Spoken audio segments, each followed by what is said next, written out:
Now I'm going to make the balance sheet. It's the final statement in the three major financial statements. I've done an income statement, I've done a statement of owner's equity, now I'm going to do the balance sheet. The first thing I need to do on the balance sheet is the heading. So now I've got the statement of owner's equity there. There's the balance sheet. Let me take a moment to set up this so that I can work better. This might be a good moment for you as well to look at your desk and look at your papers and see how they are set up. Have you set up everything in a good format? Sometimes students who think about these things do better on these problems. So here's the balance sheet.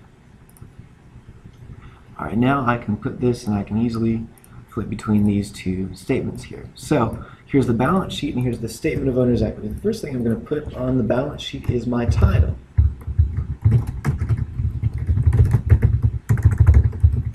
It's formatted just like the statement of owner's equity and the income statement this way, but this third line is different. The income statement and the statement of owner's equity both have a for the month ended tag on their date. But in this one, I'm just going to put a date. And the reason for that is that the balance sheet does in fact tell exactly what assets and exactly what liabilities and exactly what capital I have on May 30. It's not about flows, it's not about what happened during the month, it's the final value. And as you remember, I've got these three major financial statements. In the balance sheet, there's a specific formula for it. It's assets equals liabilities plus owner's equity. And now I'm going to come to my problem here, and I'm going to put in those values here. So assets, and liabilities, and owner's equity.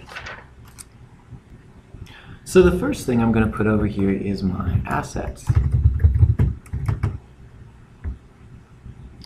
And then on the other side, I'll have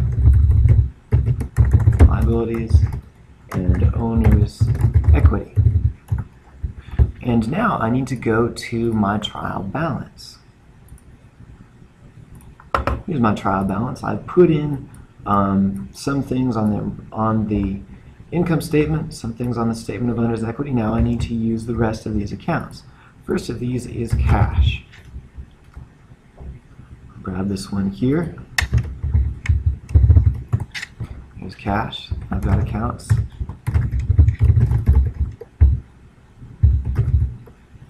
Accounts receivable, 300. And landscaping supplies, 1,500. And then here's my truck, $15,000. Indicate that I've put these on the statement of owner's equity. And now, on the other side, I'll put my liability. My first, I'll make that for liabilities. And again, in this problem, there's only one. As with revenues, I might have multiple accounts payable. I might have a sales, or I might have a salaries payable account, or other payable accounts that I might keep track of separately. But for this problem, I've only got one. Accounts payable, which is $6,500. And then also, I'm going to have owner's equity. And you'll notice here that when I'm done with my accounts payable, I've used all of these accounts on the trial balance. I've even used capital. And the reason is I'm not drawing my capital from the trial balance. Now I need to get that capital from the statement of owner's equity. There it is. This is the capital that I'm going to use. And it's F.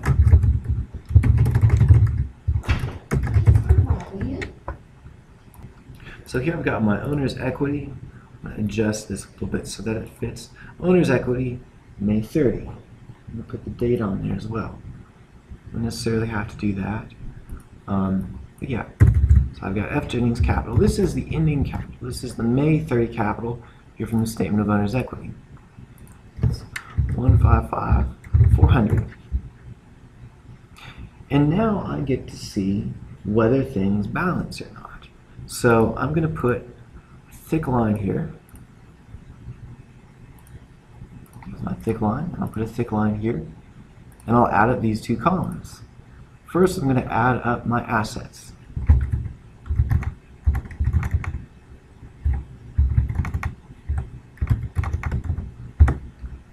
$158,450.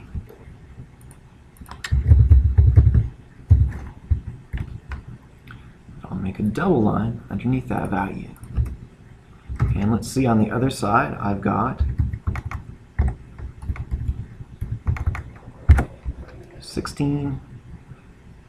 161,900.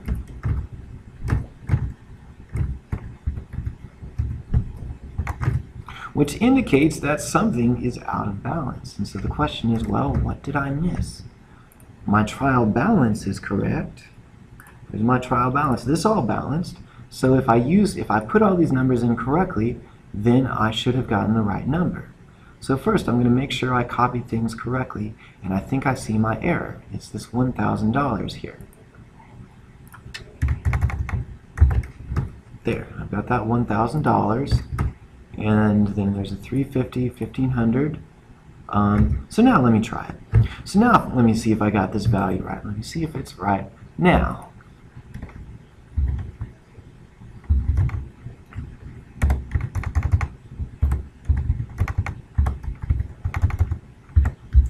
$159,150. There. All right, $159,150. That's my new value. Come back to my balance sheet, or my trial balance. Check all my numbers again here. $139,650. That's okay.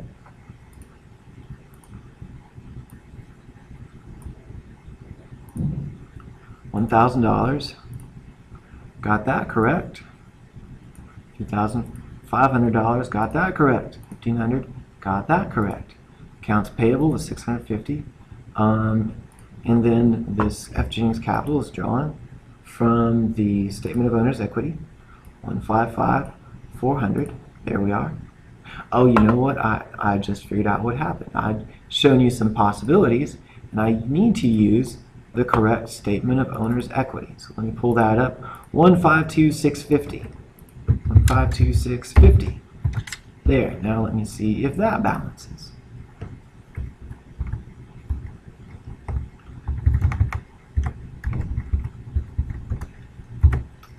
And that balances.